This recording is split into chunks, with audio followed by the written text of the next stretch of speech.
suara satu langkah untuk akses keadilan.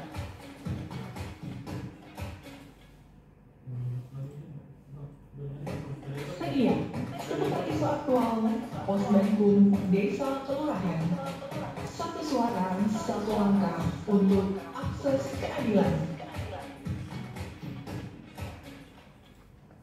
Assalamualaikum warahmatullahi wabarakatuh. Selamat pagi, salam sejahtera bagi kita semua. Sebelum memulai acara hari ini, saya mau berpantun terlebih dahulu. Bapak Ibu, saya minta untuk mengucapkan cakep. Terima kasih. Pabrik bukan sembarang pabrik. Petir menyambar pohon pepaya. Terima kasih yang sudah hadir. Semoga Bapak dan Ibu sehat semua. Cakep. Terima kasih Bapak. Halo sobat Seia, selamat datang di Seia. Seputar isu aktual Posbankum Desa Kelurahan. Ruang diskusi santai penuh makna, inspiratif yang BPHN hadirkan sebagai wadah diskusi seputar isu-isu aktual tentang pos bantuan hukum di desa dan kelurahan.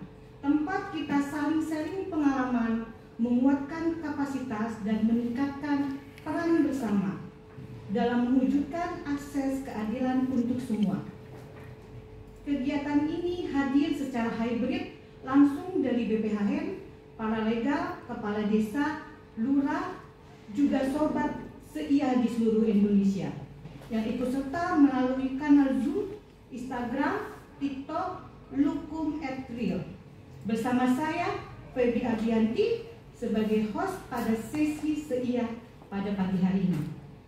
Dengan materi ketertiban umum dalam KUHP baru, menjaga keseimbangan, kebebasan, dan tanggung jawab. Berdasarkan data aplikasi Paleta Posbankum Desa Kelurahan, terdapat beberapa kasus ketertiban umum terkait problem sosial, perkelahian, pemblokiran jalan, dan permasalahan KDRT. Apakah kasus ini dapat dipidana? Menurut KUHP baru, coba kita gali lebih dalam tentang ketertiban umum dalam KUHP baru. Bersama kita telah hadir narasumber dari Penyuluh Hukum Badan Pembinaan Hukum Nasional, yaitu Bapak Fabian Adiasta Nusabakti Broto SH. Beliau adalah Penyuluh Hukum Madya. Boleh saya panggil Mas Fabian? Terima kasih, Bang Cepi, silakan. Selamat pagi, sehat? Sehat. Terdengar suara. Dan satu lagi narasumber kita dari Bapak Husta SY Sulema ST, Kades dari Marobosi, Maluku Utara. Gimana Bapak, sudah hadir?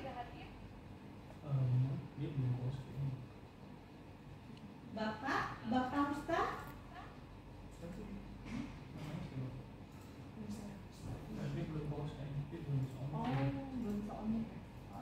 Halo, Bapak Ustaz?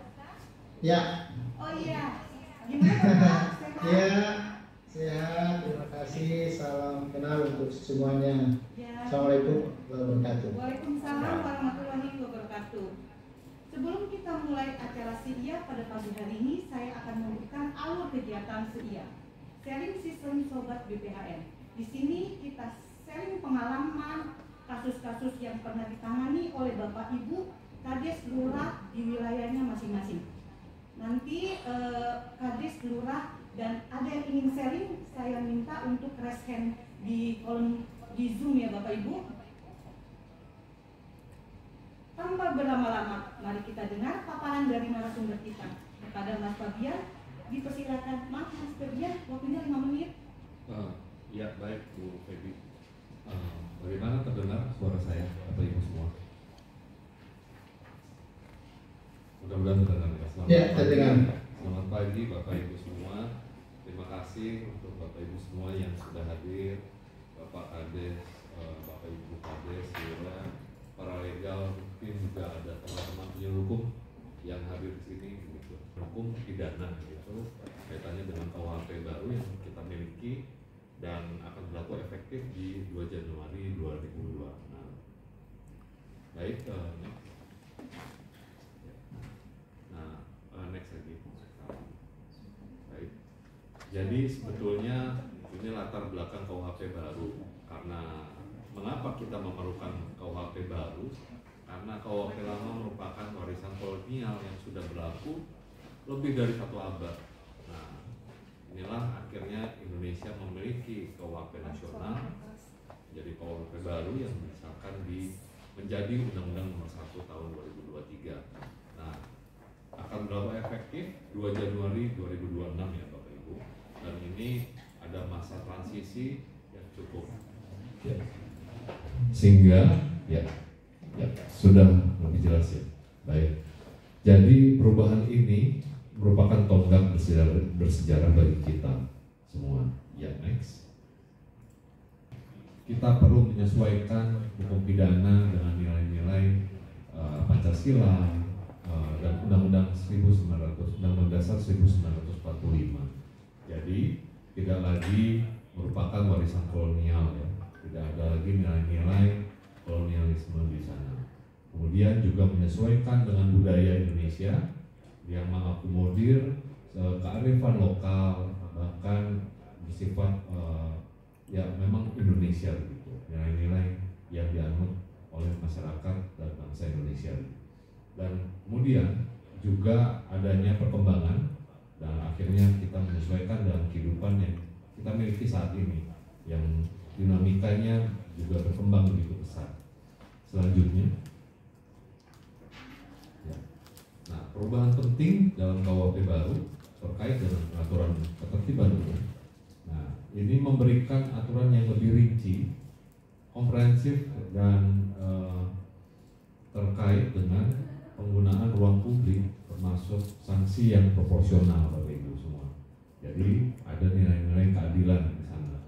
Kemudian juga mengatur terkait demonstrasi, bahkan penghinaan terhadap simbol negara misalnya, dan bahkan berita bohong atau hoax, sehingga untuk semuanya menjaga keamanan dan ketertiban negara, bahkan yang bisa mengganggu stabilitas sosial itu sudah diatur.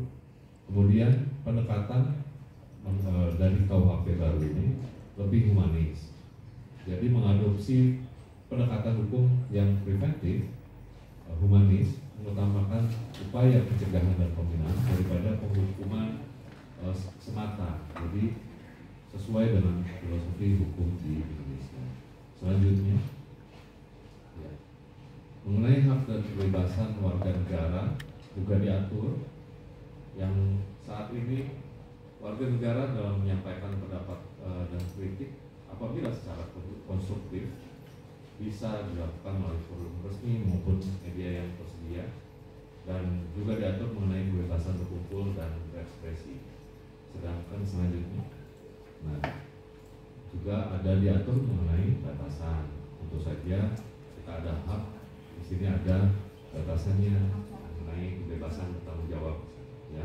Jadi selama tidak mengganggu ketertiban umum, tidak melanggar hak orang lain, tentu saja tidak menerima ancaman pidana.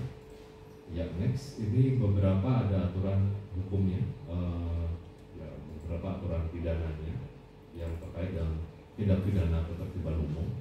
Jadi Bapak Ibu, di KUHP baru ini tindak pidana terhadap ketertiban umum diatur dalam bab tersendiri, tapi juga ada tindak pidana lain yang terkait dengan ketertiban umum di luar bab tentang tindak pidana terhadap ketertiban umum sendiri.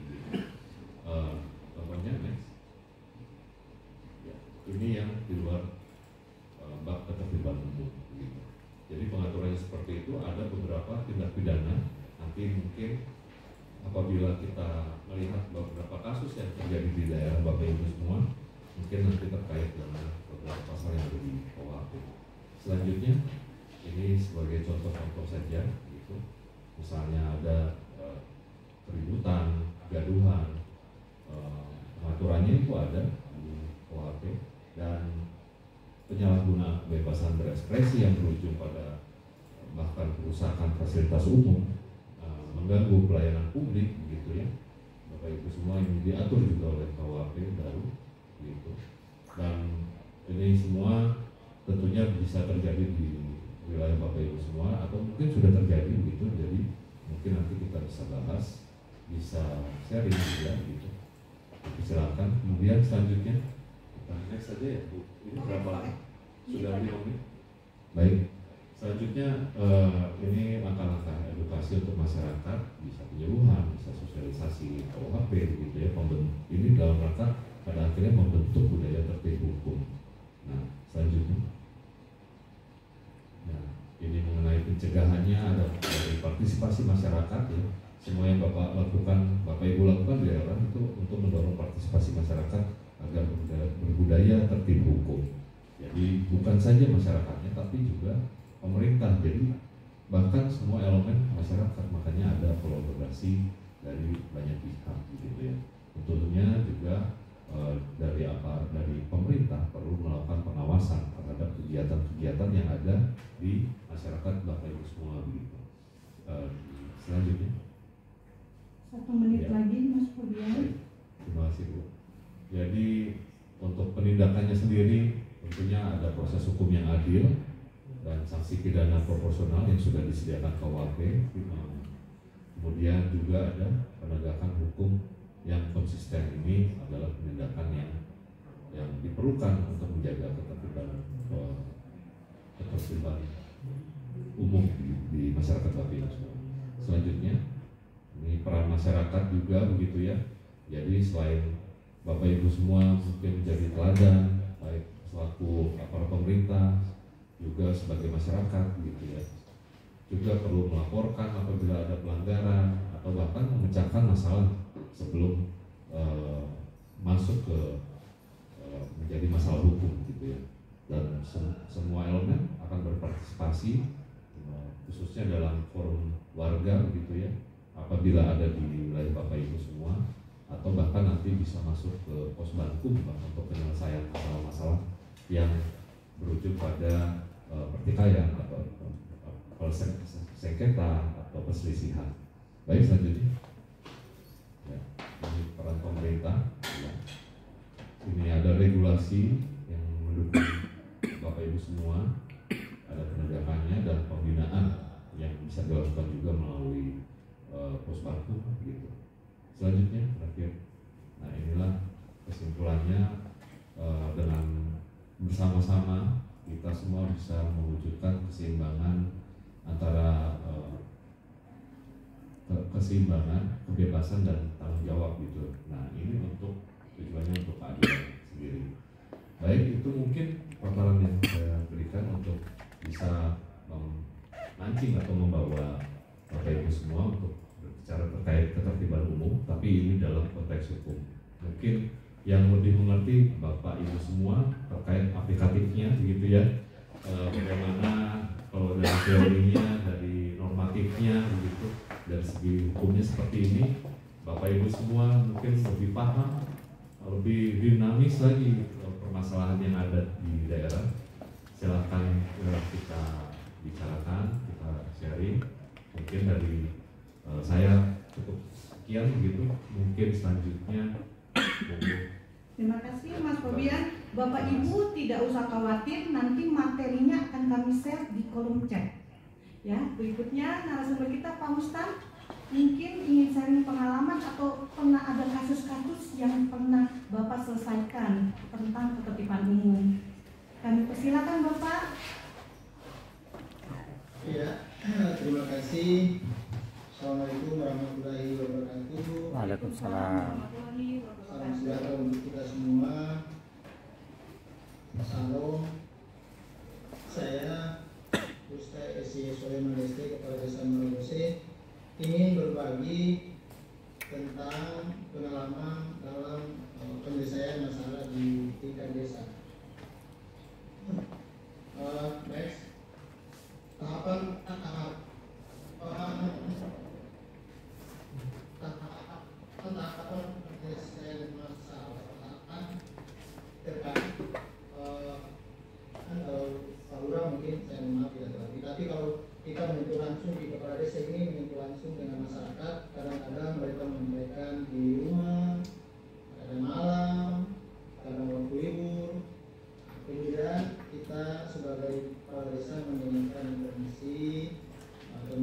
memberikan saran kepada pelapor untuk berkunjung ke desa mengisi dulu tamu yang pertama, sekaligus dengan alamat dan nomor telepon, kemudian tujuan dari apa yang mau disampaikan di desa. Kemudian staf mengidentifikasi apa-apa yang ingin disampaikan, dan selanjutnya diarahkan untuk bertemu dengan kepala desa.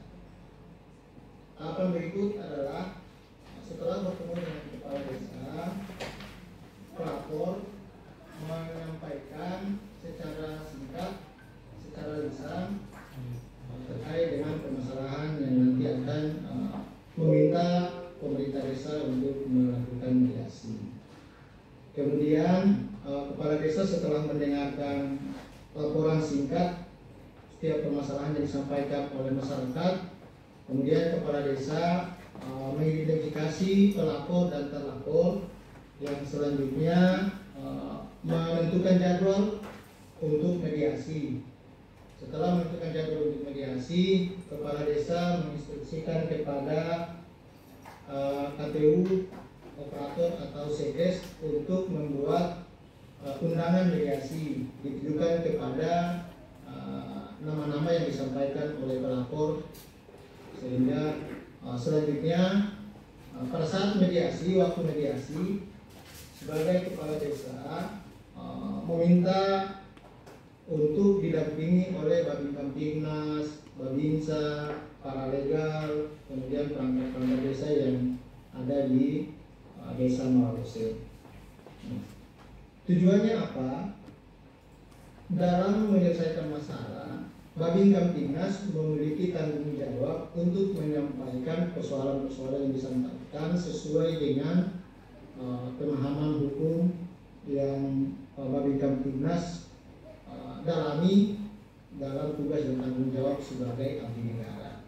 Kemudian Babinsa memberikan penguatan, memberikan pencerahan juga terkait dengan sosial kemasyarakatan di desa. Para legal dan perangkat desa itu membantu untuk melakukan pencatatan terkait dengan informasi-informasi yang disampaikan. Itu yang kemudian kami lakukan di desa Marabose selama ini. Kemudian kasus yang terjadi di Marabose yang saat ini saya sudah lakukan mediasi kurang lebih 23 kasus. Pencemaran nama baik 1 kasus itu kita selesaikan secara damai dengan surat kesepakatan bersama untuk tidak mengulangi lagi. Kemudian kenakalan remaja kurang lebih 6 kasus. Ini kenakalan remaja yang pertama ya biasa anak muda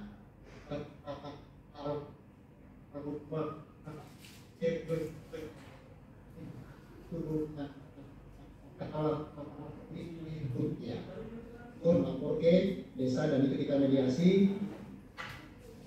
Alhamdulillah mediasi itu bisa berhasil. Kemudian ini yang ditampilkan ini adalah perkelahian kenakalan remaja. Ini juga kita mediasi didampingi oleh Pak Babin Kamtibnas dan Kepala Pemerintahan, juga dengan kesepakatan tidak dilanjutkan dari proses hukum dengan kesepakatan kedua belah pihak yang dicantumkan dalam surat kesepakatan bersama itu. Kemudian ada juga next lanjut. Ini juga kenakalan remaja, ini terkait dengan pelemparan rumah yang juga berakhir dengan damai dan ini pencurian. Ini kelompok anak-anak remaja beraktivitas di malam hari dan melakukan pencurian titik. Kemudian tuannya lapor ke kami dan kami memanggil semuanya. Alhamdulillah kita berdiskusi panjang dan anehnya lagi, aneh tapi nyata. Kemudian pada saat mediasi itu pemilik ternak menginginkan agar supaya anak-anak yang masih berusia remaja dan masih studi, masih sekolah, ini membuat pagar rumahnya dengan menggunakan bambu dan lain-lain. Dan itu disepakati dan alhamdulillah itu berjalan dan bisa diselesaikan, dan itu kemudian bisa meminimalisir kasus-kasus yang lain, dan sampai sekarang kenakalan itu sudah mulai hilang dengan sendirinya. Next, kemudian ini kasus tanah, sengketa tanah. Ini sengketa tanah, pihak pertama menjual ke salah satu pembeli dalam kurun waktu 2 tahun. Penjual juga menjual kepada pihak yang lain lagi, yaitu dari Chinese, orang Cina, salah satu pengusaha sukses di Kecamatan Bacan. Kemudian mereka lapor ke sini dan kita mediasi. Mediasi itu kemudian menghasilkan kesepakatan bahwa tuan tanah itu memiliki tanah di luar dari itu dan barter berganti, sehingga tanah yang dulunya itu diserahkan ke bapak yang Chinese itu, yang kopi itu, yang orang tua itu, kemudian yang gemuk itu mendapatkan tanah yang baru, dan itu kita tuangkan dalam kesepakatan bersama dan semuanya menandatangani dengan simum, dan kita eksekusi di lapangan, kita langsung bantu, dan sampai saat ini itu bisa terselesaikan. Next. Nah, ini surat-surat pernyataan yang kita coba buat, karena saat ini mungkin ini hanya imajinasi saya, inovasi saya untuk membuat surat kesepakatan bersama. Oleh karena itu, kalau di diskusi ini, jika ada saran pendapat untuk kita samakan terkait dengan surat-surat kesepakatan bersama, oke, welcome, kita saling memberikan pengalaman, seri pengalaman, dan memberikan informasi terkait dengan administrasi persuratan yang nantinya kita bisa lakukan di desa dan kelurahan kita masing-masing. Izin Bapak, Oke, 2 menit lagi. Oke, siap.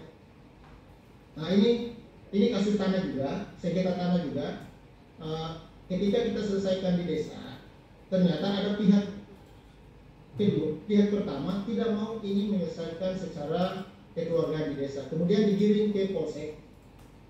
Polsek juga kemudian berkoordinasi dengan saya untuk melakukan mediasi di polsek, dan di polseklah ada titik temu, dan itu langsung, ini juga persoalan yang sama juga seperti tadi. Pihak pertama yang itu rambut putih itu menjual tanah milik orang, yang ibu itu, kemudian ibu itu melaporkan, kemudian si bapak itu tidak mengakui di desa, kemudian ibu itu melapor di polsek, dan saya dipanggil untuk memediasi, dan di sana baru beliau mengakui bahwa itu tanah milik ibu, dan kita buatkan kesepakatan untuk pengembalian keuangan sesuai dengan penjualan tadi itu. Next. Ini juga kasus perkelahian. Ini kasus rumah tangga. Sorry. Ini kasus perselingkuhan. Ini saya selesaikan karena ini laporannya di waktu libur hari Minggu. Saya langsung menanyakan kepada pihak yang melapor, yang korban, kalau kita mediasi di sini karena memang perselingkuhan memang agak sedikit ribet untuk kita selesaikan di tingkat desa, seharusnya langsung saja ke pihak yang ini yang berwajib. Tapi karena keinginannya harus diselesaikan di desa, ya terpaksa saya mediasi di rumah ini di rumah. Tapi dengan mediasi itu walaupun berdebat cukup alot, tapi akhirnya keduanya bersalaman dan membuat surat kesepakatan untuk yang mengulangi lagi perbuatannya dan tidak diproses secara hukum. Next. Ini soal tanaman dimakan ternak. Jadi Pak Haji memiliki ternak sapi, dilepas kemudian memakan tanaman yang di keluarga sampingnya itu tanaman bulanan, kemudian dilapor dan kita mediasi, dan kesepakatannya juga tidak ditindaklanjuti secara hukum lebih tinggi dari kami, dan sepakat untuk ganti rugi sesuai dengan kemampuan Pak Haji. Jadi kedua-duanya bersepakat untuk mengganti tanamannya sesuai dengan harga yang ada di kesepakatan kedua-dua pihak sesuai dengan kemampuan, dan itu tidak langsung ditindaklanjuti. Nice. Ya, terima kasih Syukur Loci, ini syukur banyak. Pos Bantung hadir untuk melayani. Mari bersama membangun desa demi untuk kesejahteraan masyarakat dan kebersamaan dalam kehidupan sosial. Terima kasih. Assalamualaikum warahmatullahi wabarakatuh. Waalaikumsalam Bapak. Ini ada yang saya mau tanyakan Bapak. Pernah nggak Bapak menangani tentang ketertiban umum gitu Pak di wilayah Bapak di Marabuse? Suaranya agak kecil ya? Halo Bapak, kedengaran? Iya. Pak, di Marabuse itu pernah ada nggak kasus tentang ketertiban umum yang sudah Bapak tangani? Iya, soal ketertiban umum, soal kenakalan remaja ya, terkait dengan pemalangan jalan di tengah malam, ya, perkelahian di tengah malam itu saya tangani juga. Oke, terima kasih Bapak. Siap pelemparan, pernah juga pelemparan mobil bupati juga saya tangani, saya selesaikan secara aman. Karena lagi mabuk, bupati lewat dilempar, juga saya tangani dan tidak melewati proses hukumnya. Terima kasih Bapak. Sobat Siang mungkin tidak sabar untuk berbagi pengalaman sharing strategis penyelesaian masalah secara mediasi yang dilakukan oleh Bapak Ibu Lurah dan Kepala Desa di wilayahnya masing-masing. Kepada Kepala Desa, Lurah yang ingin sharing, saya persilakan untuk raise hand. Ayo, Bapak Ibu. Atau bertanya. Oh. Kalau tidak, saya akan membuka. Bapak, kalau misalnya ada, kan kadang-kadang kita suka ada acara hajatan gitu ya. Saya ke Bapak Rustan, itu kadang-kadang kan kalau di desa itu kan hajatan tuh sampai malam Pak. Kadang-kadang jam 1, jam 2 masih tuh dangdung gitu ya Bapak ya. Apakah pernah ada gitu kasus yang Bapak tangani, misalnya tetangganya kan berkeberatan, ada yang sakit, ada yang sakit, kenapa kok musiknya masih mengganggu, apalagi sakit gigi gitu Pak. Mungkin pernah ada yang Bapak tangani seperti itu. Siap, terima kasih.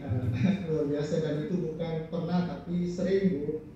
Kalau di Maluku Utara, khusus di Desa Marabuse dan Halmahera Selatan, itu kalau ada acara, kalau tidak joget dan musiknya tidak bunyi keras, ya tidak enak gitu untuk anak-anak muda di Maluku Utara.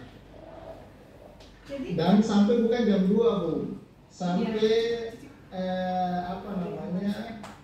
ini azan subuh baru itu diberhentikan. Jadi yang memberhentikan itu azan subuhnya. Oh gitu Bapak. Iya siap. Oh iya. Tapi sebelum kegiatan bebas, sebagai kepala desa memiliki tanggung jawab untuk menyampaikan informasi, walaupun kita memiliki izin dari Polsek atau Polres. Saya selalu tampil untuk menyampaikan kepada semuanya yang hadir di pesta itu. Tapi kalau misalnya pernah juga ada ketika anak-anak muda mau ingin pesta, ada orang sakit di tetangga itu dan melapor ke saya. Kemudian saya langsung waktu itu kebetulan saya berada di Ternate, saya sampaikan ke Pak Seges untuk pertemukan antara keluarga yang sakit, anaknya yang sakit sama anak-anak muda untuk memindahkan tempat pestanya, dan malam itu juga dipindahkan tendanya. Kalau mau ingin joget jangan di situ karena ada orang sakit. Dan itu memang kita lakukan seperti itu. Solusi-solusi yang kemudian kita harus sampaikan. Oh iya. Seperti itu. Iya, terima kasih Bapak. Ini ada yang raise hand. Bapak Ahmad Jainuril. Ayo Bapak. Silakan Bapak. Bapak Ahmad Jainuril. Bisa bertanya, berdiskusi atau Bisa berdiskusi atau Bapak ingin menanyakan ke narasumber. Ayo Bapak. Bapak Ahmad Jainuril. Bisa terdengar suara saya? Iya Bapak. Iya Bapak. Ini Bu, saya ingin Waalaikumsalam. berkonsultasi sama Pak Kadesnya tadi. Selamat pagi Pak. Pak izin Pak, ini kan pertama kita kami di Maka kami kan jadi tindak pidana pencurian buah sawit Bapak. Nah biasanya si pemilik atau si korban ini Pak minta ganti ruginya itu besar Pak, bisa 2 kali lipat dari kerugian yang timbul. Nah itu bagaimana Pak solusinya agar terjadi kesepakatan bersama, perdamaiannya itu bisa selesai di tingkat desa dan tidak jadi ke pihak kepolisian Bapak. Terima kasih Bapak. Oke, ada lagi kita tampung ya. Ini bertanya ya Bapak Ahmad Jainulir ini bertanya. Ayo ada lagi yang ingin sharing atau ingin bertanya? Bu Sarifah. Bu Sarifah? Siap, Bu. Ya, silakan Ibu. Mungkin mohon izin perkenalan dulu. Nama saya Syarifah dan saya paralegal sekaligus sekretaris desa Sembulu 2, Kecamatan Danau Sembulu, Kabupaten Seruyan, Kalimantan Tengah. Mohon izin, Ibu dan Pak Kades. Saya cuma mau minta saran dan masukan. Jadi dalam beberapa waktu ini kami punya kasus sengketa lahan yang mana di antara kedua yang bersangkutan ini lahannya masuk di kawasan, di area kawasan. Nah, jadi kemarin kami agak kesulitan dalam pelaporan, mohon izin Bapak. Kami kesulitan karena jikalau masalah itu dinaikkan ke proses yang lebih tinggi yaitu pengadilan, karena akan susah sekali karena juga kawasan itu masih masuk kawasan gitu. Nah, jadi mohon izin Bapak Ibu kalau ada saran atau masukan untuk warga kami yang sedang berkasus, mungkin bisa di sharing begitu, mohon izin. Mungkin itu saja Bu, Pak. Ibu izin, ini kawasan hutan lindung atau kawasan perkebunan milik PT? HGU. Oke, kita tampung dulu dua penanya ya. Walaupun ini bukan terkait ketertiban umum, tapi untuk kita mengingat kembali Bapak tadi menanyakan tentang hewan ya, hewan memakan sawit, tapi dia meminta ganti kerugiannya dengan yang besar. Mungkin yang pertama saya akan menanyakan kepada Mas Fabian, itu solusinya seperti apa? Ya, kalau dari sisi aspek hukum, terutama KUHP barunya kan,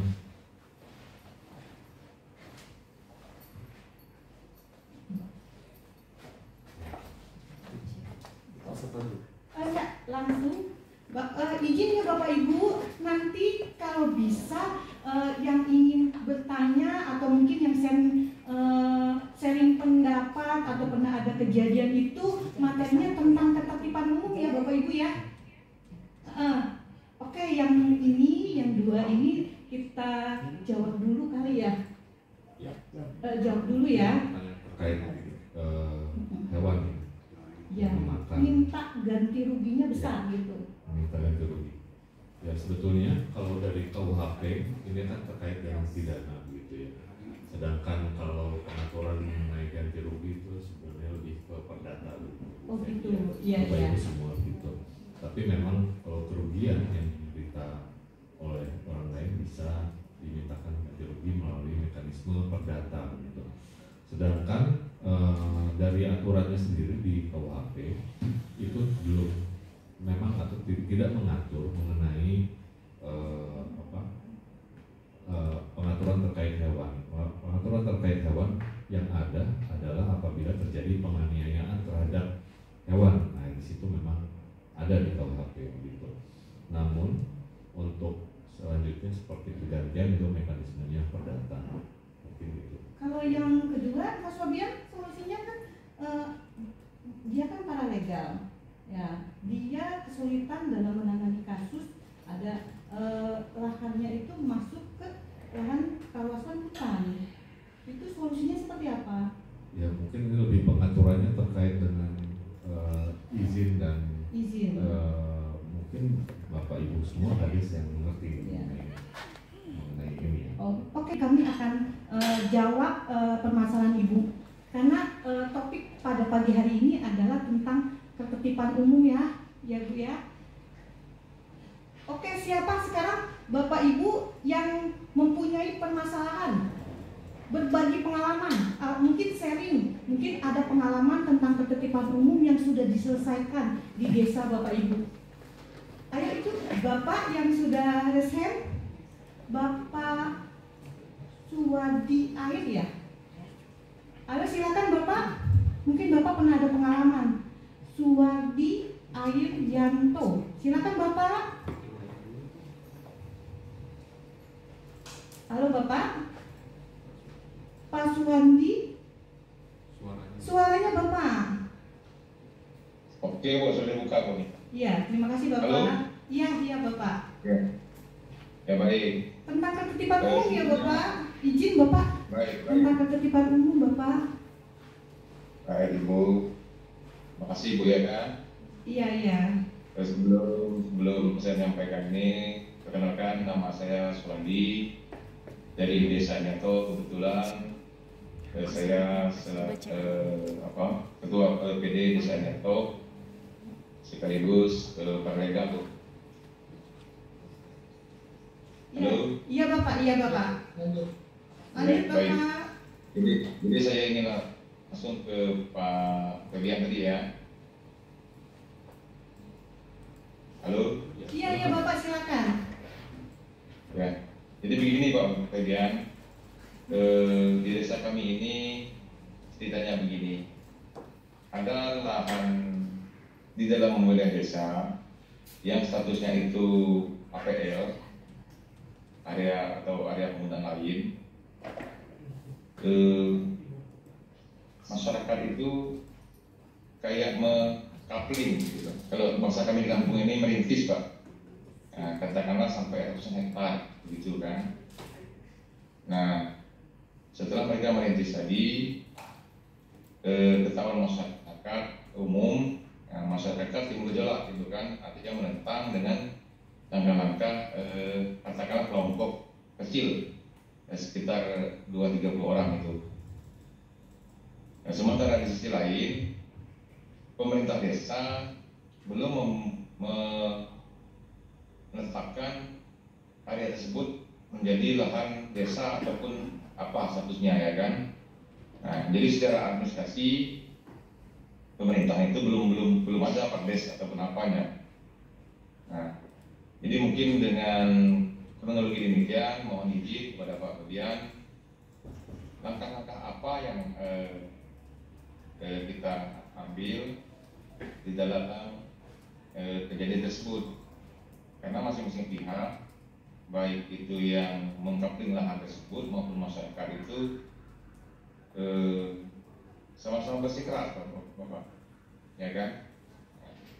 Katakanlah yang 30 orang tadi itu merasa ini kan belum milik siapa-siapa kata dia kan, nah, masih kayak orang lepas gitu kan.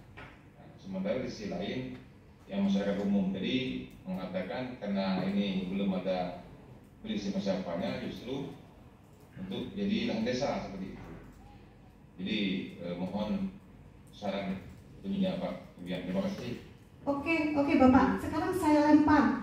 Kita kan di sini sharing pengalaman, sharing pendapat ya. Kita bebas di sini. Mungkin ada yang ingin memberikan pendapat dari kasus yang Bapak sudah tangani kepada lurah, mungkin kepala desa yang ingin menanggapi tentang permasalahan Bapak Sawadi. Mungkin izin Bu. Mungkin iya. dari sisi KWP aja Bu, sementara nanti dari sisi sosial penanganannya nanti ya mungkin kita kan dengan kultur masyarakat kita itu berbeda-beda gitu ya. Iya. Jadi, Ya izin Bapak. Oke. Nanti saya akan beri ke narasumber, tapi izin ya Bapak, ini acara kita kan sharing informasi pengalaman kepala desa, lurah yang sudah menangani kasus yang ada di wilayah Bapak. Oke, siap Bapak. Gimana Mas Fabian untuk menanggapi? Ya, baik. Jadi ini kan sebetulnya adalah HPL ya Pak tadi ya, hak pengelolaan gitu ya. Betul. Jadi sebetulnya hak pengelolaan itu kan sebetulnya adalah hak menguasai dari negara begitu Pak. Jadi ada kewenangan negara yang dilimpahkan begitu kepada pengelolanya begitu, yang mendapatkan hak pengelolaan. Nah memang apabila terjadi seperti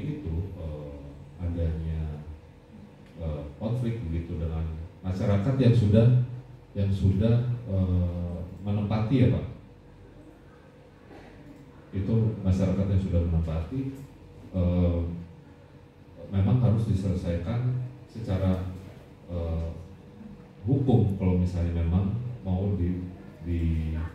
diperjelas gitu apakah kewenangan tersebut memang didapatkan gitu izinnya secara benar begitu atau asli gitu ya. Nah, kalau melalui pembuktian gitu Pak jadinya.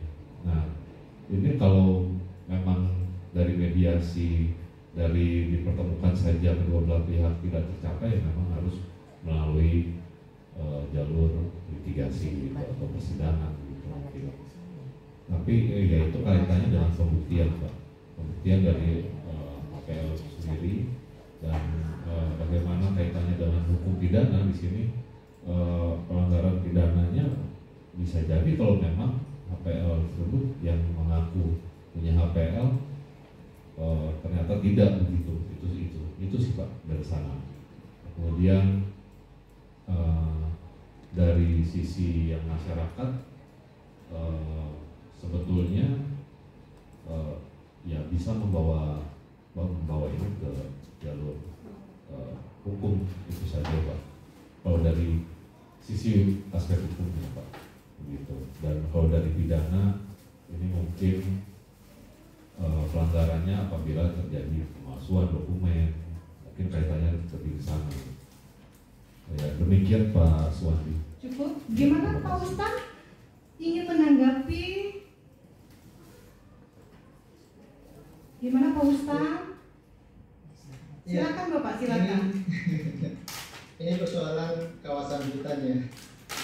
Mumpung di Marabose HPT, kemudian ada tata ruang kota.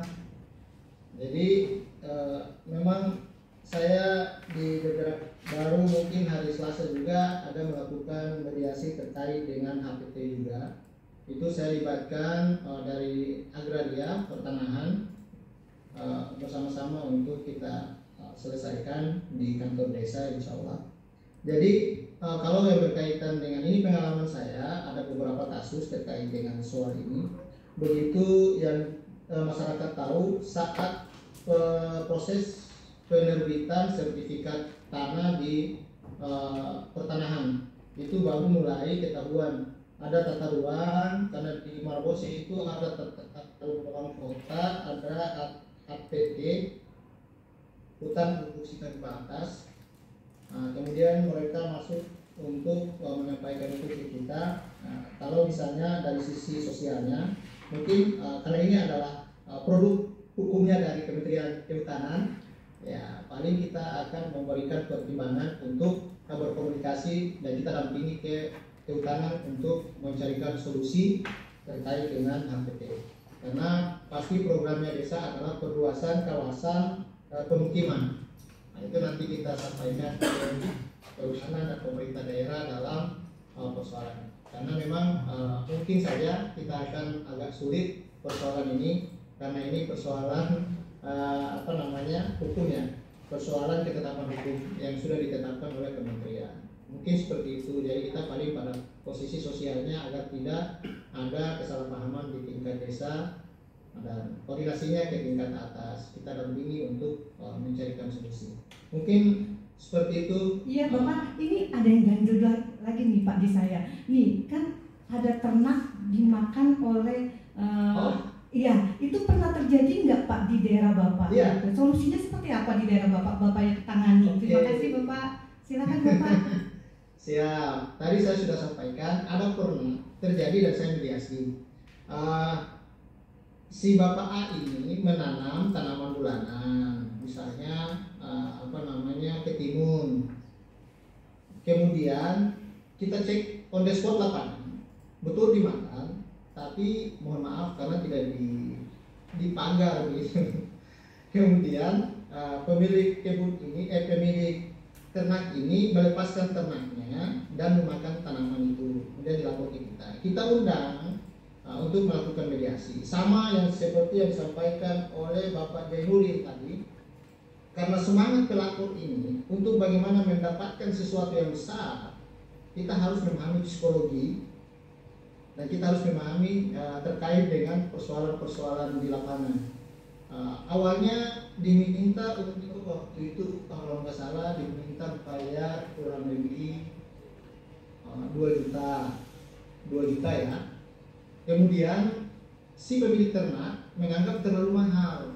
Kalau misalnya, jadi kita menghitung Pak, kita menghitung, memang itulah untuk mediasi agak sedikit ribet. Kita menghitung, kita tanya kepada pemilik tanaman ini, berapa bungkuskah yang ditanam, kemudian berapa obatkah yang digunakan sampai usia gitu. Kita mulai hitung secara pelan-pelan. Kemudian itulah yang kemudian kita memberikan pertimbangan. Setelah kita berikan pertimbangan, kalau masih tetap bertahan, kita akan melakukan mediasi secara khusus.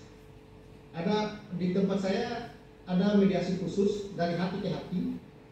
Kita minta dari Babin Kamtibnas untuk boleh melakukan mediasi awal di ruang khusus, mempertemukan dua belah pihak, berbicara soal tataran hukum seperti Pak Fabian. Nah, setelah itu baru kalau memang tidak ada titik temu, saya lagi masuk kepada persoalan hubungan sosial antar tetangga. Nah, alhamdulillah itu langsung ada sedikit tensinya menurun dan kesepakatannya membuat dua belah pihak membuat kesepakatan sesuai dengan kemampuan kedua belah pihak. Jadi pihak yang merasa yang terlapor juga puas dan yang pelapor juga puas, dan itu kita capai kesepakatan bersama. Dan memang butuh energi untuk bagaimana menyampaikan secara psikologi, memahami psikologi pelapor dan terlapor. Mungkin seperti itu. Ya Bapak, terima kasih. Sekarang saya baca lagi dikit, ada yang resen ya, 2 orang. Setelah itu saya akan membacakan kolom chat ya Bapak Ibu. Muhammad Rizali.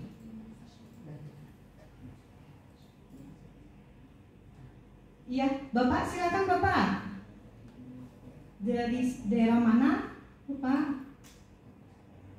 Suaranya Bapak.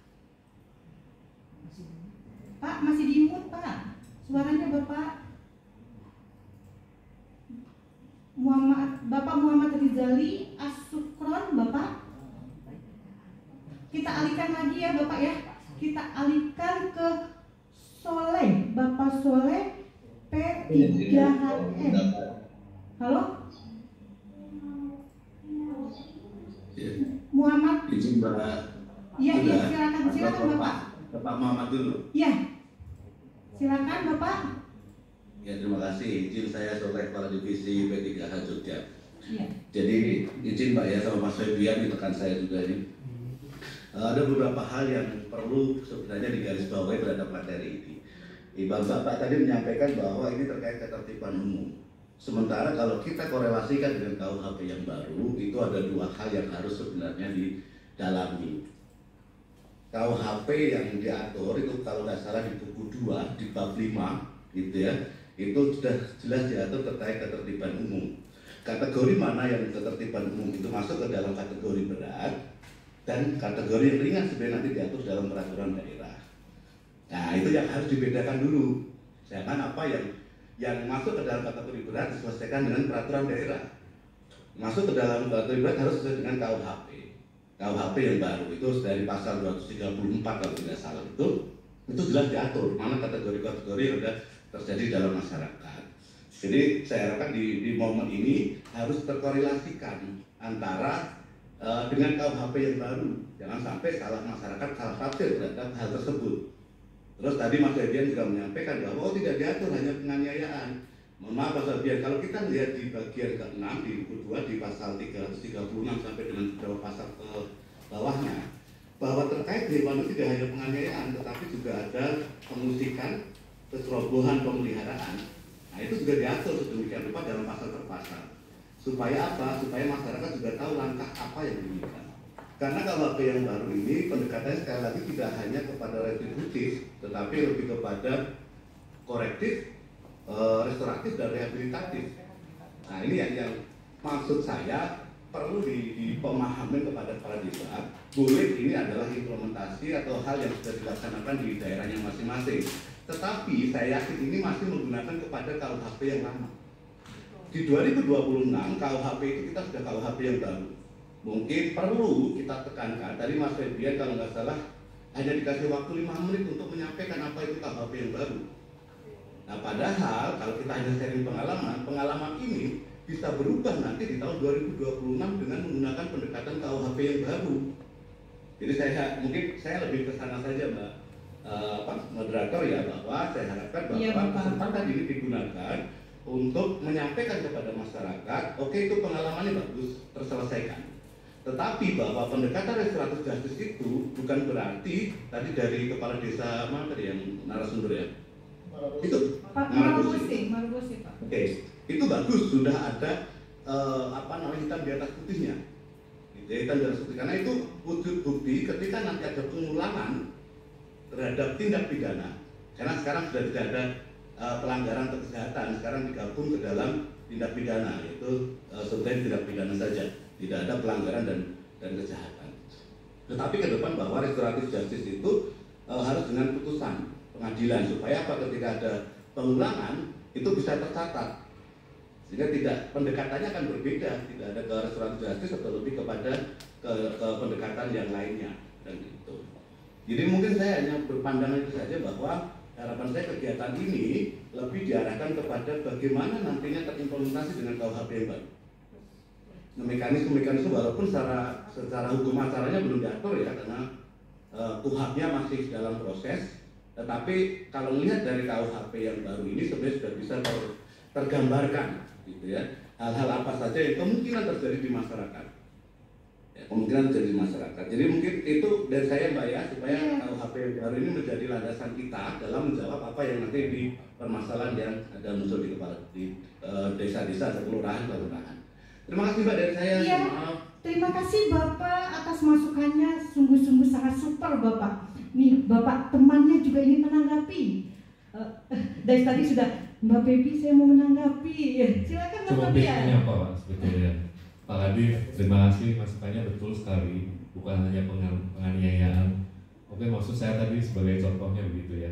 Karena pengaturannya juga cukup banyak, seperti misalnya ada kerugian apabila kelalaian ya, tidak menjaga peliharaannya begitu ya. Nah, saya terima kasih sekali lagi masukannya cukup banyak juga ini Pak Kadif ini. Iya, Kadif Pak Soleh. Iya, Pak Soleh. Dari DIE. Iya. Saya sukses lah Pak Kadif. Ya, terima kasih masukannya betul sekali dan memang kategori terkait itu betul juga Pak, karena ketika dilakukan ketertiban umum, pasal-pasal yang terkait dengan ketertiban umum di KUHP itu memang untuk yang kategori berat, betul setuju itu, dan kayak terjadi di lapangan dan kalau bisa diarahkan ke mediasi bahkan restoratif justice gitu ya, itu memang kita upayakan lebih ke sana begitu. Setuju juga betul kalau memang KUHP ini yang baru akan diberlakukan ini kita sampaikan tidak cukup begitu, memang 5 menit begitu untuk Bapak, terutama untuk yang nanti perlu diaplikasikan begitu ya, yang melakukannya Bapak Kades, Bapak Ibu Kades, Bapak Ibu Lurah begitu. Itu pemahamannya tentu harus sering dilakukan begitu ya, melalui semacam forum-forum begitu ya, jadi mungkin tidak cukup begitu. Betul juga memang tujuannya sebetulnya untuk sharing yang mungkin memang tidak bisa lagi berlaku di 2006 gitu Pak. Itu Bapak betul lagi gitu. Setuju Pak Soleh, terima kasih banyak masukannya, mungkin koreksinya juga begitu dan pencerahannya. Terima kasih Pak Soleh. Mari. Satu lagi ya Bapak yang raise hand, setelah itu saya akan membaca kolom chat ya Bapak, kepada Bapak Salim Podesa apa ini? TBG. Bapak Salim, Bapak bisa dibuka? Iya. Baik Bu. Iya. Bapak videonya bisa dibuka? Iya. Siang Ibu. Siang, Bapak. Siang Ibu. Siang Bapak. Ya, Bapak. ya Bu. Perkenalkan Bu, nama saya Bapak Salimo. Saya dari Desa Tumbang Sepan Bu. Ada beberapa hal yang ingin saya tanyakan Bu. Mungkin dari saya melanjutkan pertanyaan dari teman-teman lain Bu. Iya Bapak. Terkait sanksi hukum yang berupa nominal tadi Bu. Jadi begini Bu, di desa kami, Desa Tumbang Sepan Bu, di Kalimantan Tengah, itu ada istilahnya denda adat. Jadi terkait dengan masalah denda adat ini, sebelum dibentuknya ini Bu, sebenarnya udah ada penanganan hukum, tapi secara adat Bu. Iya Jadi Bapak. dari adat itu ada istilahnya sanksi-sanksi yang itu istilahnya namanya jipen. Jadi dia udah ada nominalnya tergantung dengan kelalaian hukum apa yang dia buat Bu. Nah, yang ingin saya tanyakan Bu, misalnya Bu, ini kan sudah berjalan, udah dibentuk juga kan Bu. Nah, nantinya ke depan ini juga pertanyaan sisipan dari masyarakat Bu. Apakah masalah seperti yang sudah disampaikan teman-teman tadi langsung ke kitanya kah, ataukah seperti sebelumnya? Karena sebelumnya itu Bapak Ibu itu dia harus diselesaikan secara adat dulu, dipanggil kedua belah pihak. Terus setelah dari adat, makin adat mengerahkan untuk ke pemerintah desa untuk kita mediasi bersama. Tapi ada sanksi hukum yang sudah tertera di dalam istilahnya perjanjian dari yang hukum adat tadi Bu. Karena di sini juga kita ada namanya kedamangan Bu. Iya Bapak. Makanya ini juga pertanyaan dari teman-teman yang lain itu gimana Bu? Apakah misalnya kalau masalah nantinya itu langsung ke pos bangkum kah? Ataukah seperti biasa dia ke lembaga adat dulu baru ke kita? Ataukah beriringan Bu? Supaya istilahnya di sini kita cari jawabannya persepsi Bu untuk bisa kita sampaikan. Karena juga nanti takutnya misalnya ada permasalahan di desa, masyarakat langsung ke kita tanpa melalui ke adat. Takutnya juga masyarakat berpikir mending ke pos bangkum daripada nanti ke adat kita kena jipren. Takutnya nanti ada omongan-omongan begitu. Tapi secara adat kan itu otomatis nanti kita udah langgar lagi Bu. Karena memang itu udah satu ketetapan secara adat. Makanya itu yang ingin kami tanyakan Bu. Mungkin itu aja dari kami Bu. Terima kasih, saya kembalikan Bu. Ya terima kasih Bapak. Mungkin saya ingin Bapak Ustadz yang menanggapi. Mungkin di wilayah Bapak ada kasus seperti yang sama. Bapak Ustadz, dipersilakan Bapak. Iya, terima kasih. Memang Pak Salim, memang di masing-masing wilayah pasti memiliki penyelesaian masalahnya bervariasi dengan lembaga-lembaga yang sudah dibentuk juga. Memang kami di Malabose juga dahulunya seperti itu. Tapi langkah yang saya lakukan adalah berkomunikasi dengan pemangku-pemangku adat atau lembaga-lembaga adat agar supaya dalam setiap masalah kita melihat, saya mohon maaf, mungkin saya lebih kepada sosial kemasyarakatan. Tujuan untuk yang tadi disampaikan oleh denda adat itu sebenarnya kalau kita berbicara lebih jauh itu sebenarnya hukuman bagi yang melakukan perbuatan untuk tidak diikuti oleh generasi-generasi berikut karena berat sebenarnya. Tapi dalam perkembangan zaman terkadang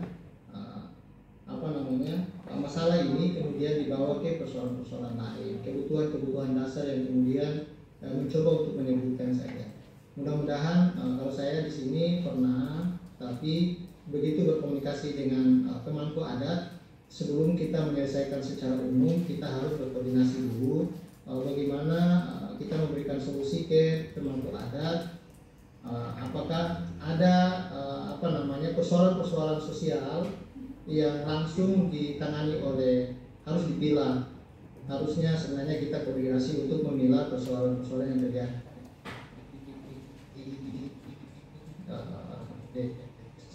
Kita kalau memang harus ada misalnya hukum cambuk ya kalau nggak salah ya. Kalau misalnya persetujuan dan lain-lain ya, kalau memang itu tidak bisa kita selesaikan di pos Bandung ya, kita persilahkan ke mereka. Ada hal-hal yang memang kita di desa juga bukan lepas tangan, tapi harus kita menganalisis dulu persoalan-persoalan yang kemudian kita datangkan ke pos Bandung yang kemudian menjadi problem besar di tengah-tengah masyarakat juga kita harus pikirkan. Mungkin Mas Alim seperti itu. Jadi kalau misalnya adat ya, saya pikir adat ini semua memiliki kekuatan.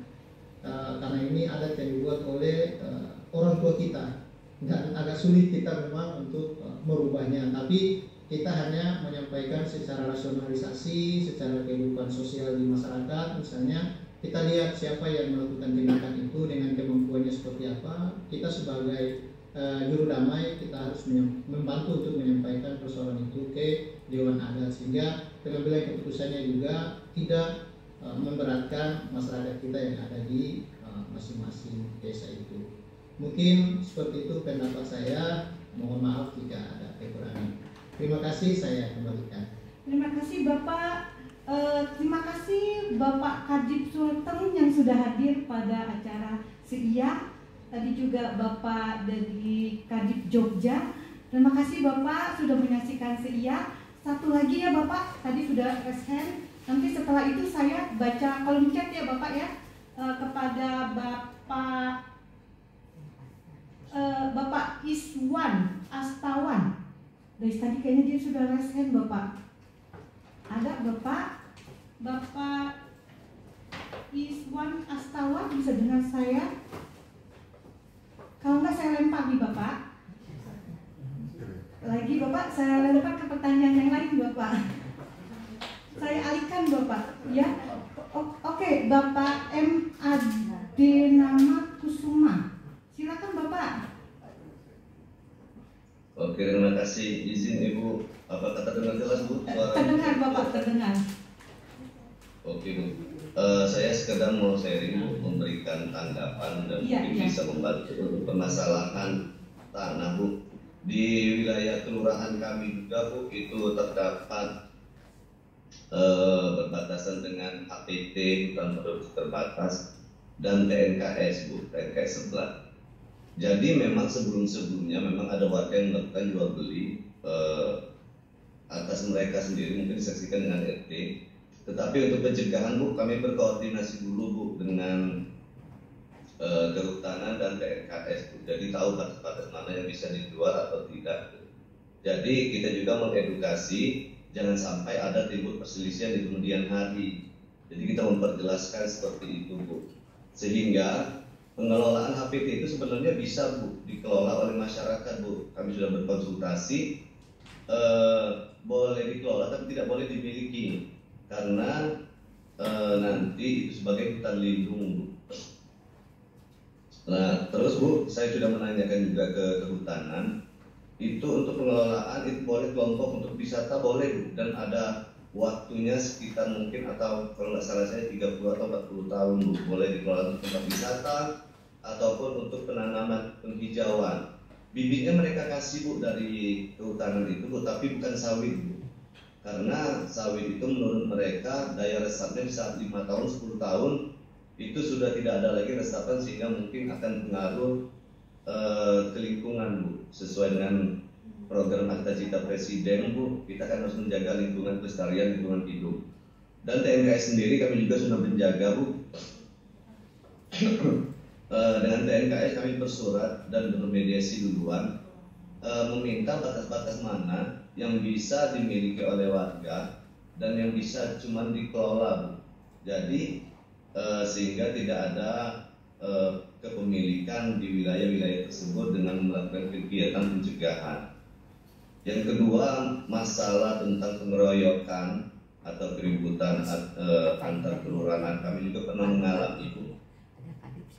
Dan mungkin sudah berulang kali, tetapi terdengar di mediasi kami di saat kami menduduki jabatan sebagai lurah, kami memanggil ketua RT-nya, pemangku adat dari kelurahan, Babinkan Cimas, Babinsa, dan lurah dari tetangga, sehingga sampai saat ini alhamdulillah Bu, tidak lagi terjadi keributan antar warga dan pengeroyokan tersebut. Karena yang kami lakukan dengan memberikan perjanjian dan juga memberikan sanksi adat, sebenarnya bukan sanksi Bu, di dalam tempat kami itu ada kegiatan tukung tawar, jadi sehingga korban di kelurahan kami itu si pelaku anak tadi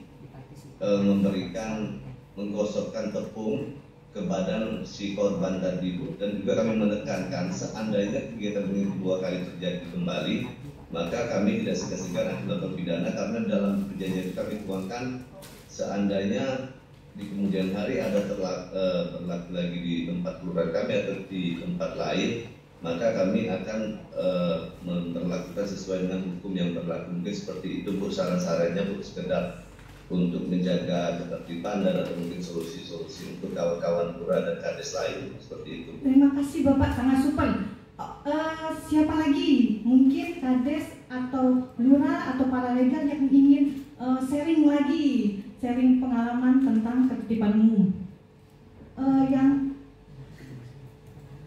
Yang ingin menanggapi kepada Bapak, silakan Bapak, bebas. Yang ingin menanggapi Bapak,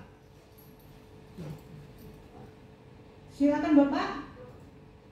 Langsung saja saya buka.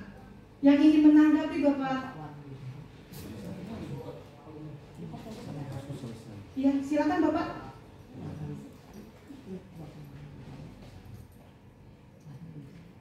Bapak Warna Wijaya. Oke, silakan Bapak Warna Wijaya, Kades Bantek, mungkin ingin menanggapi Bapak, silakan.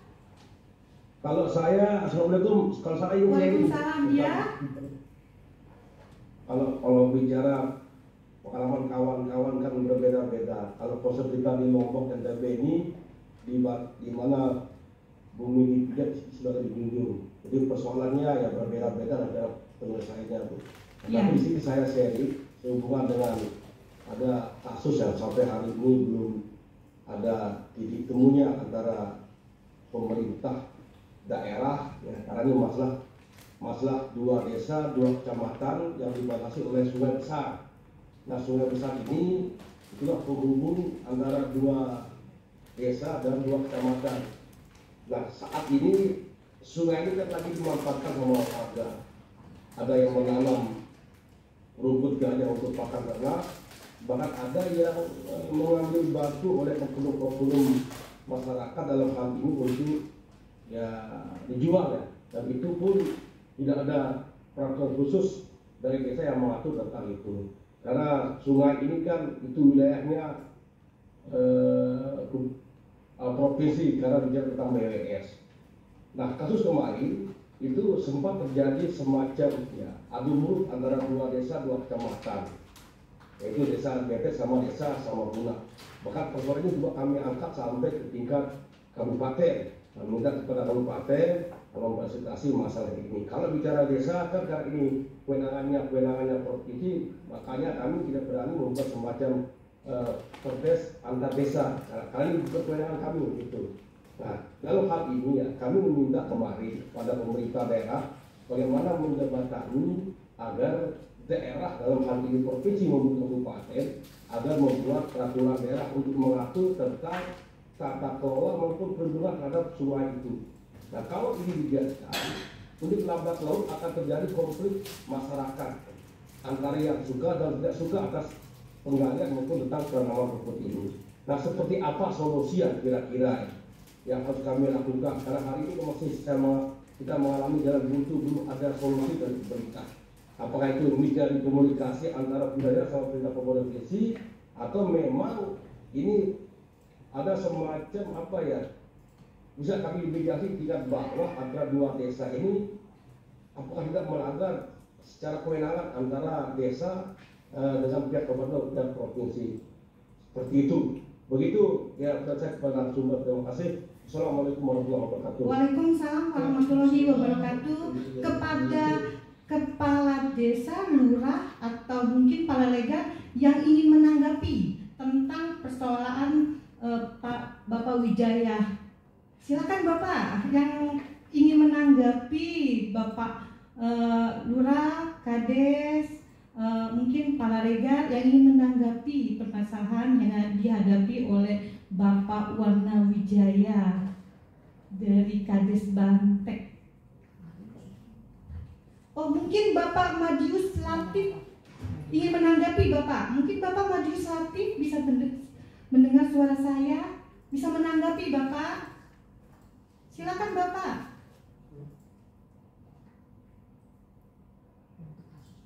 Bapak bisa menanggapi untuk kasusnya Bapak Warna Wijaya. Bapak bisa suaranya. Bapak, halo Bapak Madius Latif. Halo Bapak Madius Latif. Atau mungkin saya alihkan ya Bapak, mohon izin kepada Bapak Lenovo. Mungkin ini menanggapi Bapak Lenovo. Ya, Bapak perkenalkan ya Bapak, namanya siapa? Mungkin Bapak ingin menanggapi dari Bapak Warna Wijaya. Silakan Bapak. Bapak, terdengar suara saya? Bapak, suaranya masih di mute Bapak Lenovo. Izin Bu. Ya, siapa? Ingin menanggapi Bapak? Iya Bapak, silakan. Ya. Sebelumnya Assalamualaikum warahmatullahi wabarakatuh. Waalaikumsalam warahmatullahi wabarakatuh. Ya, Sekdes Bukit Gajah. Izin perkenalkan diri, nama saya Muhammad Burhan, Sekretaris Desa di Desa Bukit Gajah, Kecamatan Ukui, Kabupaten Pelalawan. Mungkin di sini kami hanya bertanya sekaligus sharing pengalaman. Jadi kami di sini untuk pendapatan masyarakat itu di mayoritasnya adalah kebun kelapa sawit. Jadi mayoritas pendapatan juga pasti ada permasalahan, yaitu pencurian tandan buah segar atau buah sawit. Jadi selama ini kami menunggu bukti daripada maling ini kan. Jadi ternyata pernah tertangkap maling ini